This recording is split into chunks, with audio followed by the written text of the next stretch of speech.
Bandeiras do Brasil e camisetas da seleção brasileira dominam as manifestações da extrema-direita. O hino nacional é entoado com orgulho. Já nas manifestações da esquerda, até aparece uma ou outra bandeira do Brasil, ainda solitárias em meio a uma diversidade de bandeiras de todas as cores. Entretanto, alguns setores da esquerda sugerem que devemos nos reapropriar dos símbolos nacionais. O que nos leva a perguntar: esses símbolos alguma vez foram nossos? Eles representam de fato o Brasil? Mas o que é isso que chamamos de Brasil, afinal? Ainda hoje, muitas escolas ensinam que, em 1500, navegadores portugueses descobriram essas terras. Porém, elas já eram habitadas por milhões de pessoas pertencentes a centenas de diferentes culturas e sociedades.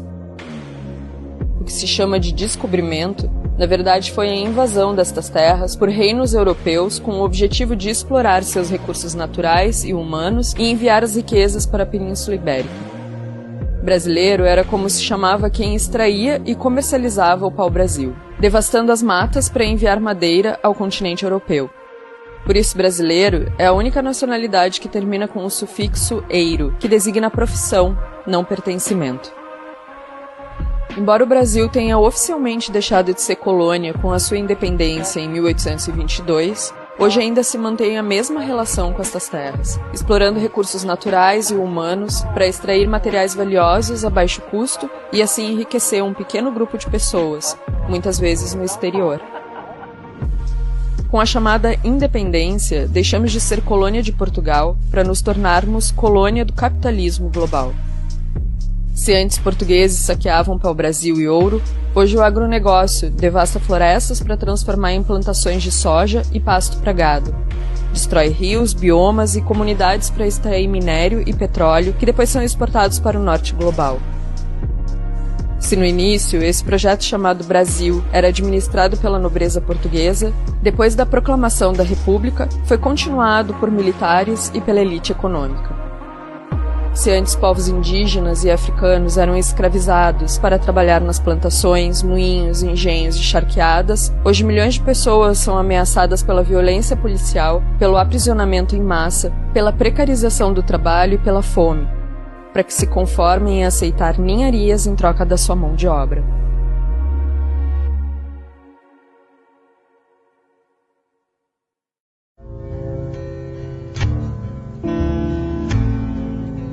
As fronteiras que limitam o território brasileiro são linhas arbitrárias que refletem as disputas pelo controle das terras entre diferentes facções interessadas em explorar e governar quem ali habita. Essas fronteiras não refletem a distribuição geográfica de uma cultura, povo ou etnia. As pessoas que vivem na fronteira do Brasil com o Uruguai, por exemplo, têm muito mais em comum com quem está do outro lado da fronteira do que com moradores de uma comunidade ribeirinha às margens do Rio Negro. Por outro lado, o território tradicional do povo guarani é dividido pelas fronteiras de pelo menos 4 países: Brasil, Paraguai, Argentina e Bolívia.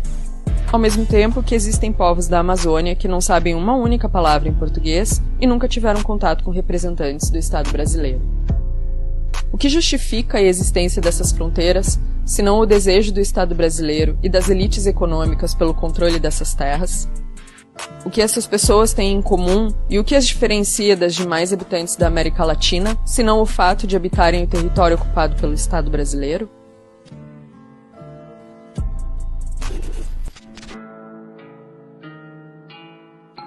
Logo após a declaração de independência do Brasil, a Assembleia Constituinte de 1823 discutia quem seria considerado cidadão brasileiro. Indígenas não seriam, pois viveriam em guerra aberta com o Estado. As pessoas negras também não, pois eram consideradas propriedade. Por outro lado, para que portugueses fossem considerados cidadãos, bastava que morassem aqui e declarassem apoio à Constituição.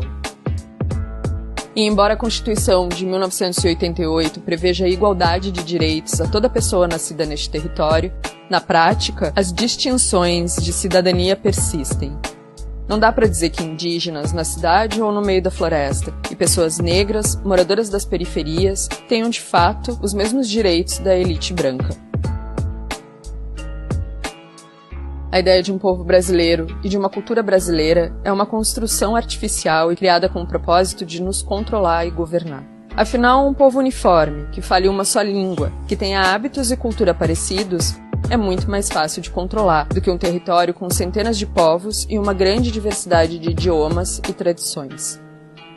Embora muitos povos indígenas deste território tenham sido dizimados, ainda são falados mais de 200 idiomas originários, além de dezenas de outras línguas trazidas por imigrantes como japonês, árabe, ídish, senegalês, espanhol, crioulo e outras. O Estado sempre buscou suprimir essa diversidade, impondo o português como língua oficial.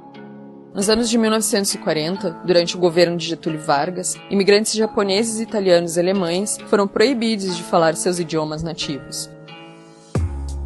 As igrejas católicas ou evangélicas cumprem o mesmo papel, procurando substituir as diversas crenças presentes nessas terras pela fé cristã, seja através da conversão de indígenas ou do terrorismo evangélico contra as religiões de matriz africana.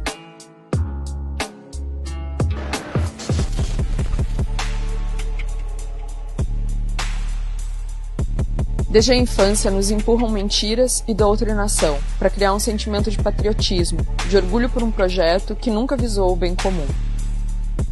Por exemplo, a ideia de que o verde da bandeira brasileira representa as florestas e o amarelo as riquezas desta terra é uma mentira. Essas cores, na verdade, vêm da bandeira imperial, onde representam as famílias reais de Bragança e Habsburgo. Se a bandeira brasileira representa alguma coisa, é que o Brasil é, e sempre foi, o projeto de uma pequena elite. Esse sentimento de patriotismo é criado forçando crianças a cantar o hino nacional nas escolas e ensinando às novas gerações uma versão da história que apaga as formas como muitos povos originários e indivíduos até hoje resistem à colonização, e alimentando vínculos afetivos com os símbolos do Estado. A ideia de Brasil é uma ilusão frágil, por isso é necessária muita violência para defendê-la, atacando todas as formas de vida que apresentam outros modos de se relacionar com a diversidade. A direita retoma e aprofunda esse projeto colonial e genocida, seja entregando ainda mais as riquezas deste território ao capital internacional, abrindo as terras indígenas à exploração, retirando direitos trabalhistas ou privatizando serviços essenciais e recursos naturais. Fortalecendo ainda mais as polícias para manter os corpos pretos, pobres e dissidentes sob controle e para matá-los quando isso não for possível. Seja impondo uma cultura única, monolítica e conservadora a toda a população, encorajando a presença de missões evangelizadoras em aldeias e impondo a doutrinação cristã e militar nas escolas, por exemplo. Portanto, faz sentido que se apropriem da bandeira e do verde e amarelo. Pois Brasil é isso, um projeto colonial, extrativista, genocida, conservador e militar, um projeto dos poderosos e da direita. A administração pode mudar de tempos em tempos, mas o projeto de Estado permanece o mesmo, com suas fronteiras, com o controle sobre a população e o território, e um poder centralizado que sobretudo governa.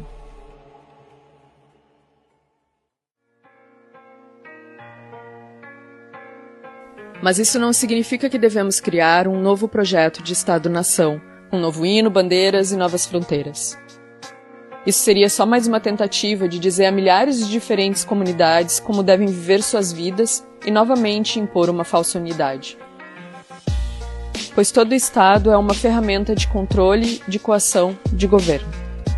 Toda fronteira será sempre arbitrária, dividirá famílias, culturas e biomas. A criação de um mundo mais livre, mais justo e que preserva e estimula a diversidade começa com a luta dos povos pela autodeterminação.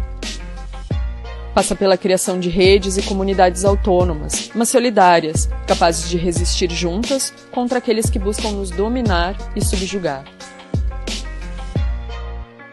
O oposto do nacionalismo, da xenofobia, do etnocídio, do autoritarismo é um mundo sem fronteiras, de comunidades capazes de decidir sobre seu próprio futuro, de solidariedade entre diferentes povos e culturas. Para libertar as pessoas e a terra, é preciso destruir os estados e suas fronteiras.